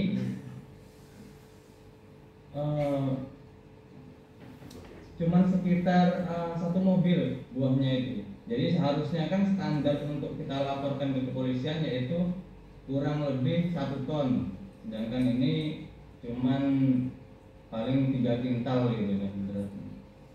Jadi untuk penanganannya seperti itu, sedangkan untuk maling ini bisa jadi sudah mendapatkan buah berton-ton gitu, tapi sedangkan barang buktinya cuma sekitar 3 kintal, sehingga kita tidak bisa menyelesaikan di kepolisian atau ditangkap yang bersangkutan ini kan. Jadi penyelesaiannya hanya di desa. Kemudian di desa juga kita ada batasan. Batasnya tidak boleh kalau petani ini dirugikan, tidak boleh ibaratnya asal menuntut ganti rugi seperti itu. Kemudian seperti dendanya juga tidak boleh melebihi batas. Nah itu bagaimana itu untuk penanganannya agar yang maling ini ada efek jerahnya gitu. Kami kan maunya kalau bisa dihukum sehingga maling ini jadi jerah gitu kan. Jadi orang lain itu kalau misalnya ada lagi kawannya tidak punya pemikiran untuk maling lagi karena ada efek jerah dari sanksi yang diberikan tadi. Misal contohnya kendaraannya disita, didenda seberat-beratnya, tapi karena barang bukti ini yang tidak cukup, jadi tidak bisa kita melapor ke kepolisian karena sudah terjadi beberapa kali, sehingga kita menyelesaikannya itu yang pertama kita denda ala kadarnya, terjadi lagi, kemudian sampai kita membuat surat pernyataan apabila terjadi kemalingan, buah yang hilang itu adalah buah orang yang maling kemarin, tetap terjadi lagi. Dan yang terakhir, maling itu diusir gitu, tetapi tetap terjadi lagi. Kemudian kemarin ini tertangkap tangan buah sekaligus kendaraan dan pemiliknya kita bawa, tetapi sekali lagi barang buktinya cuma sedikit. Mungkin dari seluruh hadirin atau bapak ataupun ibu yang pernah mengalami kejadian seperti ini, kalau bisa ya bagaimana penanganannya kita sering sharing sehingga maling ini bisa hilang gitu, atau diminimalisir lah, tidak terjadi seperti ini. Terima kasih. Assalamualaikum warahmatullahi wabarakatuh. Waalaikumsalam warahmatullahi wabarakatuh. Ya Bapak, tahan dulu ya Bapak, tahan dulu. Yang ingin bertanya, sekarang saya akan alihkan mungkin ke narasumber ya, Pak Ustadz, untuk pertanyaan dari Bapak Warman Wijaya. Silakan Bapak Ustadz untuk menanggapi. Ya, makasih Pak Warman terkait dengan persoalan pemanfaatan sungai di perbatasan yang kalau tidak salah seperti itu ya Bu ya. Iya benar Bapak. Memang apa yang disampaikan oleh Pak Warman juga ya, saya dapatkan juga di Desa Marobose, karena kita berada di perbatasan kecamatan. Jadi kita berbatasan dengan kecamatan. Awalnya yang disampaikan ke saya oleh, kita juga di Bacan ini maaf, ini Kesultanan Bacan. Dari pihak Kesultanan menyampaikan batas wilayahnya, tapi dalam perjalanannya generasi-generasi tua kita menyampaikan batasnya batas alam. Di situ juga dimanfaatkan itu tadi bagian C. Bagi saya, karena ini adalah persoalan tapal batas ini harus kita melibatkan banyak pihak, apalagi ini terkait dengan hak hidup orang banyak. Ya Pak Warna ya, Pak Wijaya. Iya Bapak. Ini kan hak hidup orang banyak. Dari kelurahan desa sebelah juga beraktivitas di situ untuk menopang kehidupan keluarganya. Dari masyarakat saya juga seperti itu. Saya mencoba untuk ketemu dengan kepala desa di sini, namanya Kepala Desa Waliga. Saya ketemu, kita duduk bersama, kemudian kita mencarikan solusi agar supaya masyarakat yang beraktivitas di situ jangan lagi memiliki melakukan hal-hal yang kemudian merugikan dirinya sendiri. Misalnya kita sudah atur, bagian sini si A, si B, si C untuk melakukan penambangan ataupun pengambilan material galian C yang nantinya dijual dan bisa menghasilkan pendapatan dan untuk meningkatkan ekonomi masyarakat. Di tingkat itu yang kita berkomunikasi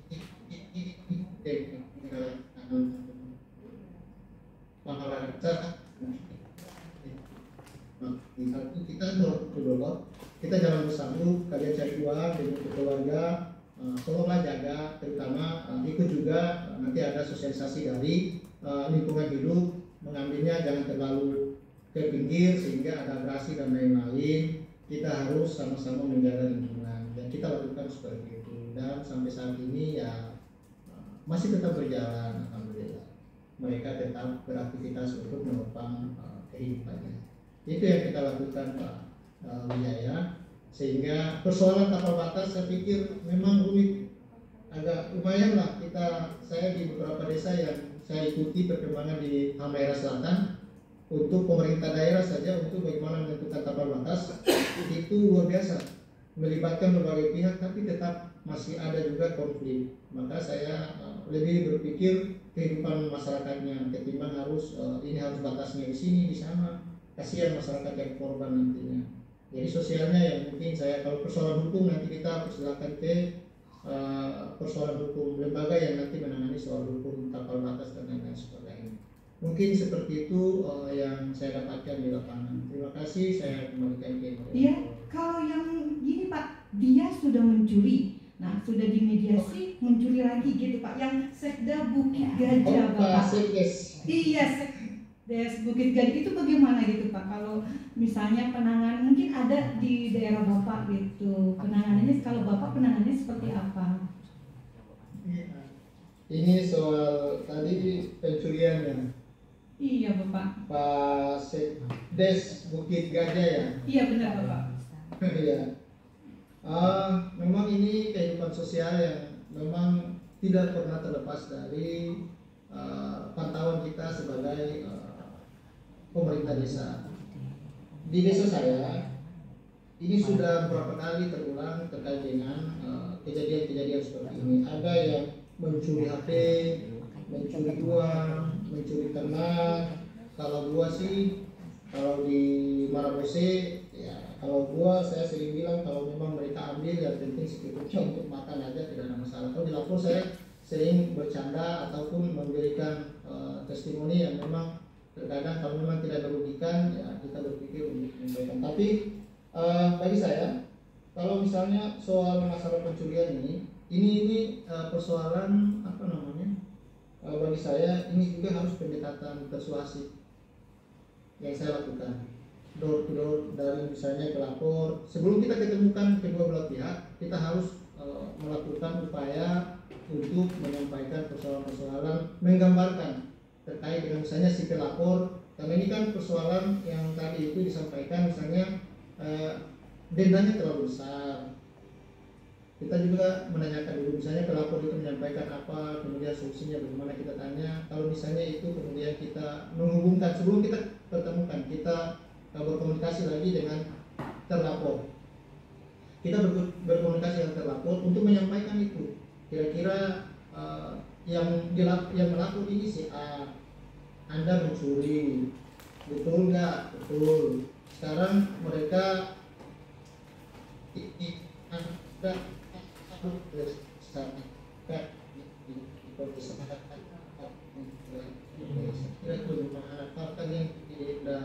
kita harus menyelesaikan masalah.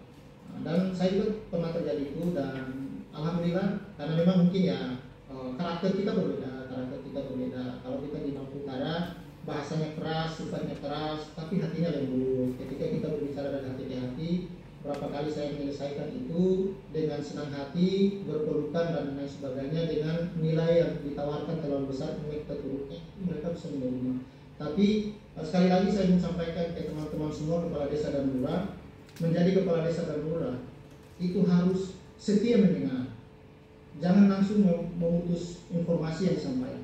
Kita harus tenang dan selalu menerima, dan itu saya pelajari ternyata memang betul. Biarkan mereka bercerita, tapi kita harus atur penyelesaiannya. Kalau satu berbicara, jangan lagi ada yang memotong pembicaraannya. Itu memang penting sekali, dan saya rasakan itu semua, dan saya selalu menyelesaikan dengan ketertiban. Itu yang saya harus lakukan. Sebelum melakukan mediasi, saya sudah sampaikan tata tertibnya.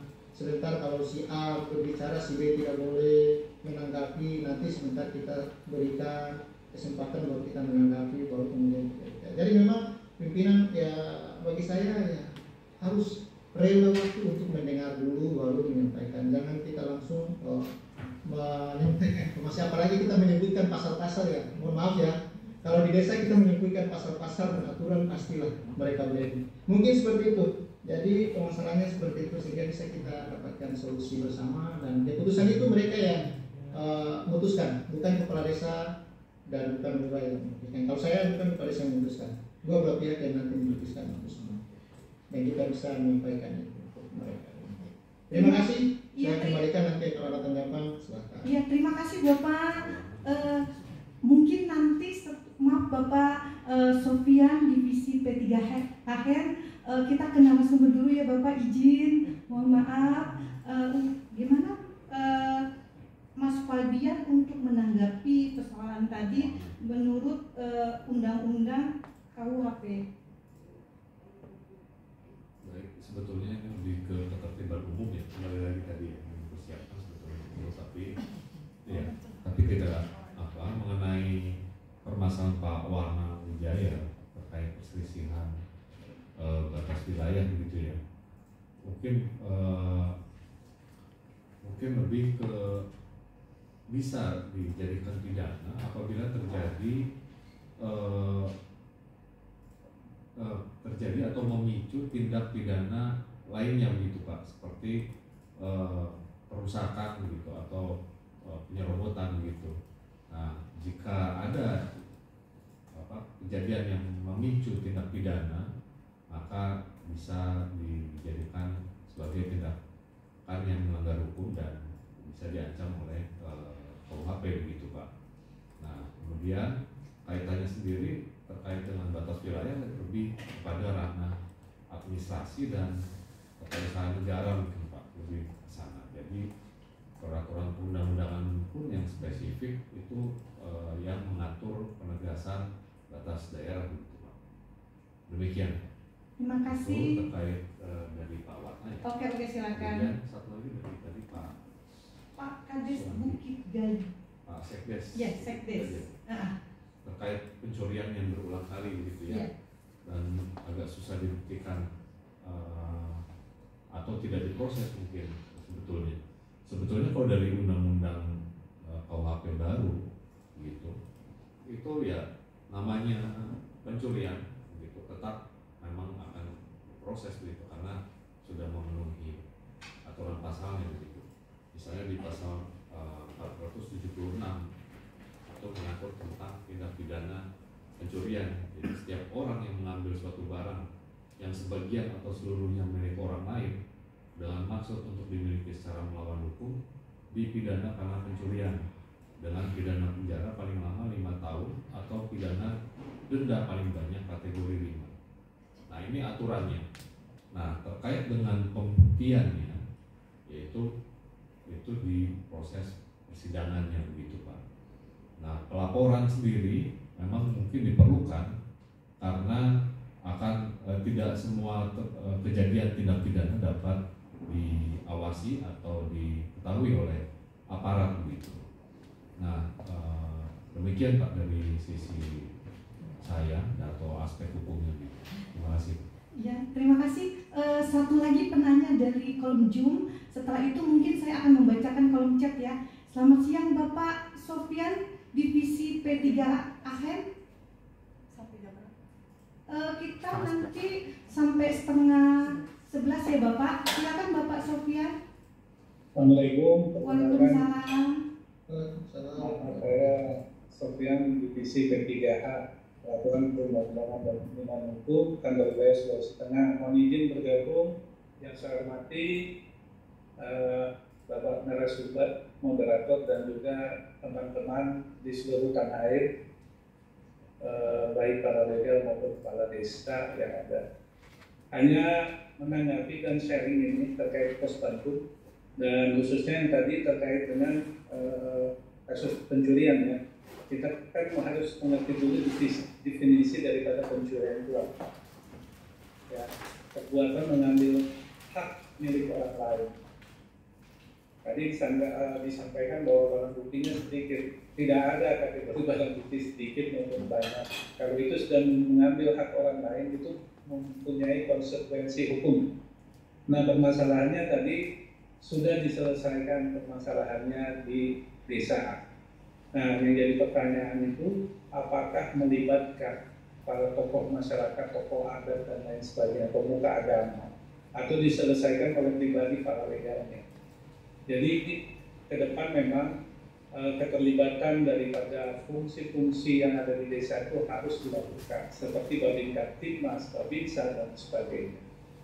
Nah, selanjutnya juga permasalahannya adalah apabila memang tidak ada penyelesaian itu dilakukan berulang kali, saya yakin pihak kepolisian juga akan mengutamakan, mengedepankan dari restoratif justice kalau memang itu barang bukti mesti. Dan kembali lagi bahwa penyelesaian itu tidak mesti harus dilaksanakan oleh dibawa ke ranah APH, aparat penegak hukum. Kalau memang bisa diselesaikan secara baik di tingkat desa, itu jauh lebih baik. Itulah fungsinya pos bantu. Fungsinya pos bantu. Terus saya ini sharing dengan narasumber dan tim dari BPH. Fungsi pos bantu itu salah satunya memberikan layanan informasi hukum. Saya berpikiran pada saat ini adalah bagaimana fungsi kantor wilayah Kementerian Hukum itu ada di pos bantu. Kalau namanya pos bantuan hukum itu memang brandnya dari PKN dan itu tidak bisa dinafikan. Pos bantuan hukum. Tetapi permasalahannya ada fungsi di sana memberikan layanan informasi hukum. Kalau kita berbicara mengenai informasi hukum, fungsi kantor wilayah Kementerian Hukum itu bukan terkait juga sama masalah bantuan hukum. Ini kita mungkin nanti bisa sharing-sharing pendapat dengan para pimpinan di BKN. Ya. Saya berkeinginan masyarakat desa itu tahu berapa sih jumlah notaris yang ada di kabupaten desa itu kabupaten. Berapa sih, kemana sih kita mau mendaftarkan badan hukum ini, mendirikan CVPT. Nah, saya berharap memang waktu itu saya bicara dengan kanwil saya. Kenapa nggak putusi kanwil itu ada di pos bantu? Berapa banyak masyarakat desa yang ingin mendirikan badan usaha, tapi dia butuh sumber informasi, dan kebanyakan itu kan di kabupaten. Adanya OBH di kabupaten, adanya para notaris di kabupaten. Jadi memang harus 3K1 ini, contoh P3 peraturan perundang-undangan, Direktorat AHUD, Direktorat KI, memang harus besar. Sehingga di KI juga ada agensi-agensi KI di pos bantu ke depannya. Saya berharap masyarakat desa bisa mengetahui informasi hukum melalui pos bantu itu secara komprehensif, tidak hanya kepada bantuan hukum itu sendiri. Banyak masyarakat desa tidak tahu jumlah notaris yang ada di kotanya, di kabupaten. Padahal notaris sendiri merupakan fungsi dari Kementerian Hukum, termasuk juga pendaftaran KI, pendaftaran badan usaha, seperti itu. Ini mungkin bisa menjadi solusi khususnya dari kantor wilayah sendiri, bahwa fungsi-fungsi kantor wilayah dengan mudah diakses oleh masyarakat desa, bukan cuma terkait pos bantu. Iya, terima kasih Bapak. Oke, itu saja. Terima kasih Bapak. Terima kasih atas masukannya. Saya tahan dulu ya, yang ingin bertanya saya akan membaca di kolom chat kaitannya batas gantung, walaupun sudah diatur di KUHP Perdata, sering terjadi pohon cabangnya masuk ke pekarangan tetangga dan rangka ketetipan bersama, bagaimana solusinya dan penanganannya. Mungkin ini dari kolom chat Kades ya, Kades dari. Nah, mungkin Bapak M. Ademan ingin menanggapi. Silakan Bapak ingin menanggapi. Ada pohon yang menggantung ke pekarangan orang lain. Mungkin Bapak ada solusi atau ingin menanggapi. Silakan Bapak. Ya, Bapak. Oke, di sini Bu. Silakan Bapak. Izin Bu, coba menanggapi Bu. Silakan memberikan Bapak. masukan. Ya, jadi mulai dari yang tadi masalah ambang batas tadi, mungkin saran kami dari pemerintahan kelurahan kami berkoordinasi dengan Bapeda. Itu kan biasanya ada peta wilayah dan terus juga dikoordinasikan antar kecamatan atau antar kelurahan atau antar desa dengan bagian pemerintahan untuk mediasi di mana tahapan batas sehingga tidak terjadi konflik di kemudian hari, dan juga mungkin juga dengan peta dari BPS diperkuat. Jadi duduk bersama disepakati sehingga pengelolaannya untuk desa dan kelurahan bisa mendapatkan hasil masing-masing. Mengenai galian C, kalau menurut kami itu dipertegas dari desa masing-masing dari batasnya, Bu. Dan kita pertegas jangan sampai merusak ekosistem sungai, karena kita pertegas melalui pelaku usaha. Mungkin yang kalau ada perusahaan itu kan izinnya mulai dari kota, lingkungan hidup sampai ke provinsi, Bu. Jadi kita pertegas sehingga tidak mengabaikan dari masyarakat yang hidup di pinggir sungai. Terus yang kedua masalah pencurian tadi, Bu. Iya sih. Pencurian memang mungkin segala sesuatunya, Bu. Segala sesuatu yang mengambil hak orang lain biasanya dikenakan hukum. Tetapi kami pernah mengalami anak di bawah umur, Bu. Di bawah umur yang diambilnya itu mesin pompa air yang dibawa nilai 2 juta. Sehingga kami terdengar sudah berapa kali di saat yang keempat itu terdapat bukti dan orang yang ditangkap dan kami mediasi di pos Bandung. Dan kami menuangkan dalam perjanjian seandainya kejadian ini berulang, maka kami akan bergerak ke ranah hukum karena kejadian ini berulang-ulang. Karena kalau tidak disikapi, Bu, mungkin ini biarpun nilainya di bawah 2 juta dan anak di bawah umur kan nggak bisa ditangkap tuh, Bu.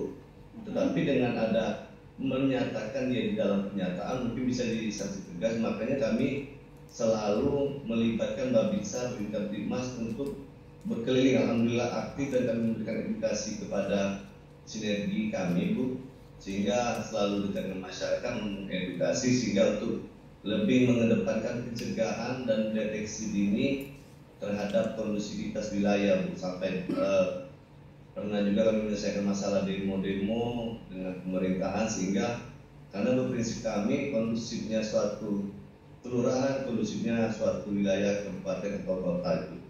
Iya, terima kasih Bapak. Satu lagi, Bu, yang masalah Bapak tadi, mungkin makanya perlu kita mengedukasi warga, sekalian sosialisasi masalah pos Bandung sehingga membentuk masyarakat yang sadar hukum dengan mengedukasi seperti ini.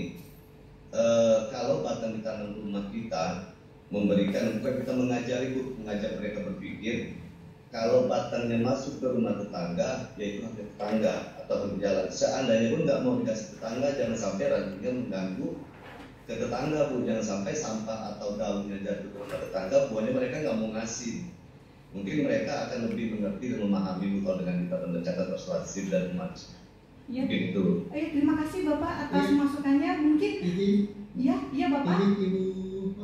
Iya, kenapa Bapak? Bapak Ustaz? Iya Bapak. Ya, di Maluku Utara 10 menit lagi kita akan melaksanakan sholat Jumat karena sekarang sudah pukul 12 Pak. Jadi kalau memang kita masih lanjut ya Bapak. Terima kasih. Iya Bapak, silakan Bapak untuk menanggapinya, Bapak silakan. Untuk pertanyaan dari kolom chat Bapak. Silakan Bapak. 1 menit ya Bapak. 1 menit ya Pak. Ya, terima kasih. Cukup bagus memang diskusi kita hari ini, banyak hal yang kita dapatkan. Ini terkait dengan soal tanaman pekarangannya, Bu ya. Iya Pak. Ya.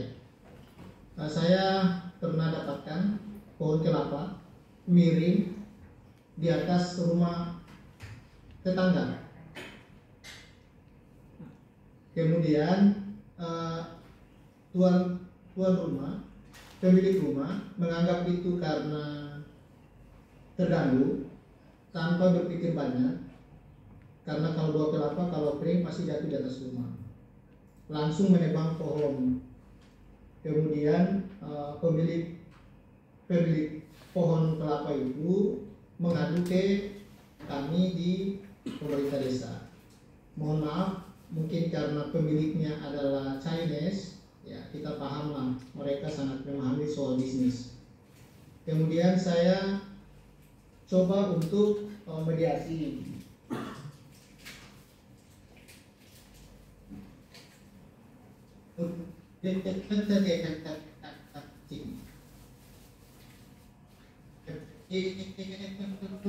Pihak pemilik kelapa mengatakan begini ke saya, rumahnya kami tidak butuh uang, kami butuh kelapanya, kan gitu.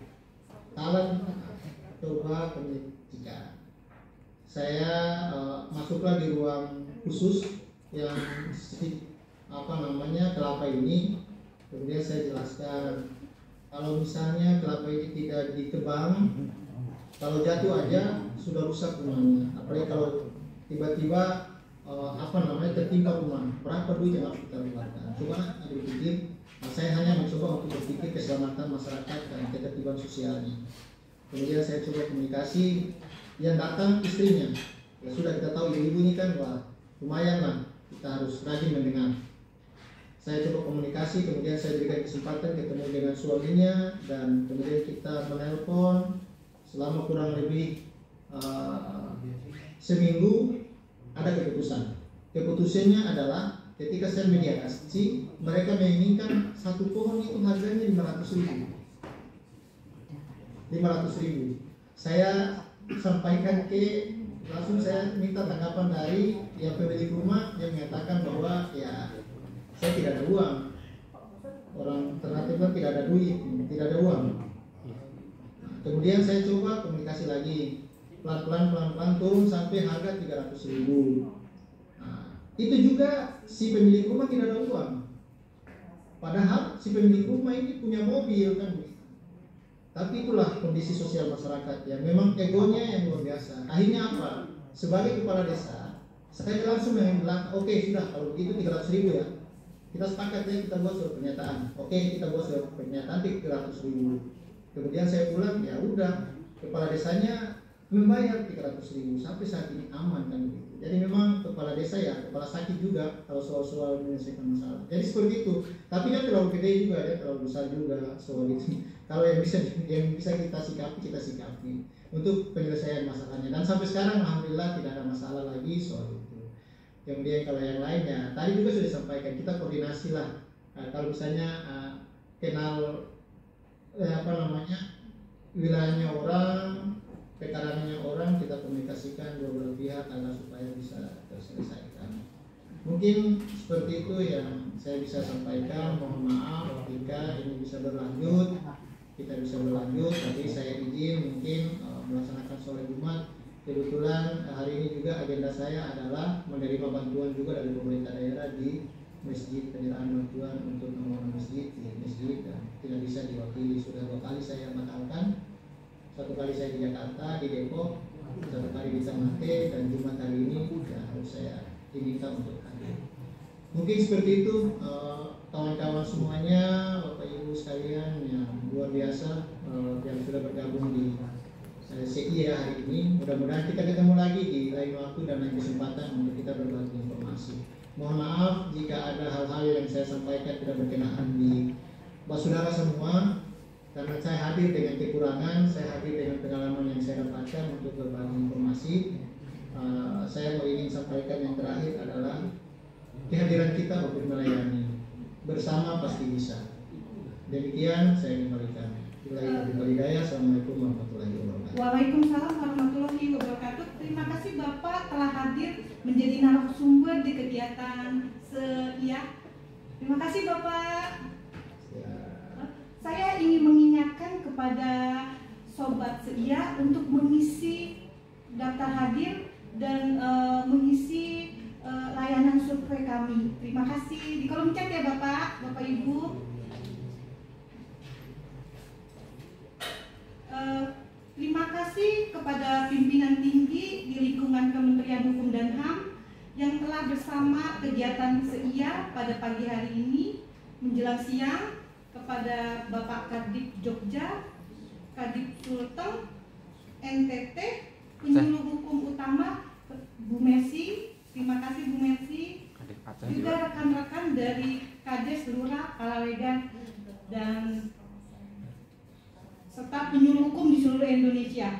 yang ingin bertanya kita tahan ya Bapak Ibu, nanti akan ada lagi sesi seia pada bulan berikutnya, bulan Oktober. Nah, tidak terasa mungkin tiba kita di penghujung acara seia. Saya sudah terakhir. Iya.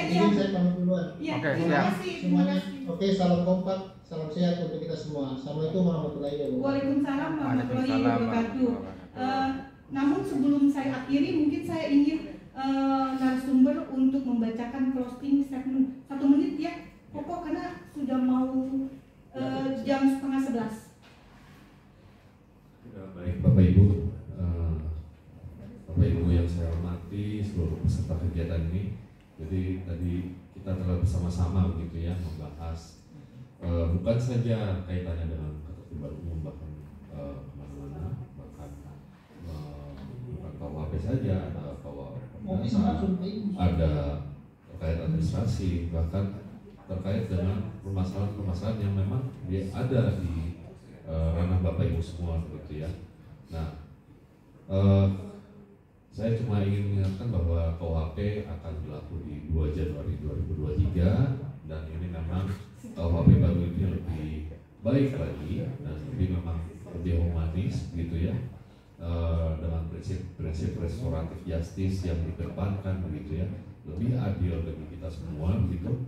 Nah, disinilah juga peran penting Bapak Ibu semua, terutama Bapak Ibu Kepala Desa dan Lurah gitu ya, yang menjadi sangat penting gitu, terutama dengan hadirnya posbanku di desa, maka peran Bapak Ibu ini semakin kuat gitu.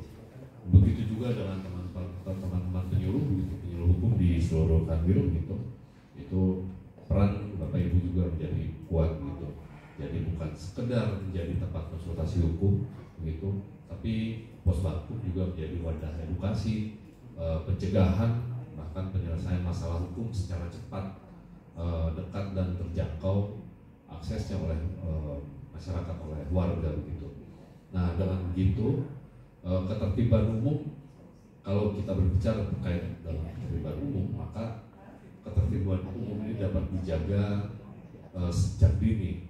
Jadi sebelum konflik menjadi lebar, menjadi permasalahan yang berujung di pengadilan.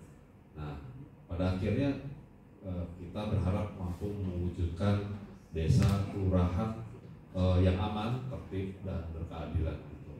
Nah, mudah-mudahan supaya ini semua bisa menjadi Bapak Ibu semua bisa menjadi teladan, dan terima kasih atas kehadiran Bapak Ibu semua gitu.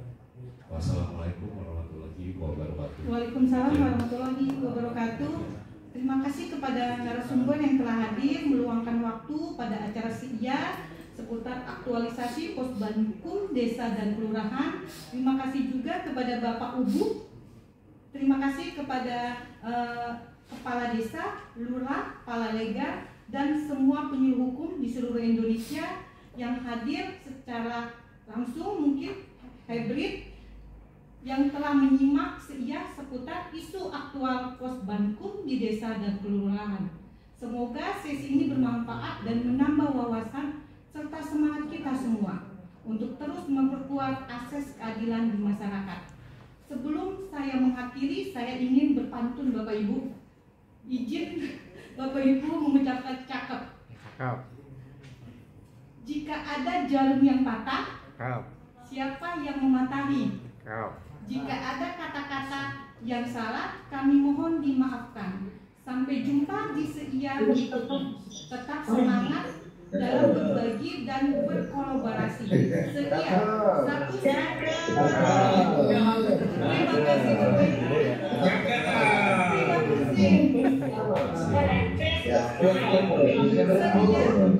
SIA satu suara, satu langkah untuk akses keadilan. Jumpa lagi di SIA pada bulan Oktober. Terima kasih Bapak Ibu. Ibu, materinya. Assalamualaikum. Ada izin Bapak, materinya ada di kolom chat Bapak. Beserta. Iya Bapak, materi beserta absen sama link survei ada di kolom chat Bapak. Udah. Nanti akan di-share juga di grup grup WA alumni PJA Bapak Ibu. Dan juga WA paralegal. Ya, terima kasih Bapak Ibu atas kehadirannya. Wassalamualaikum warahmatullahi wabarakatuh. Waalaikumsalam.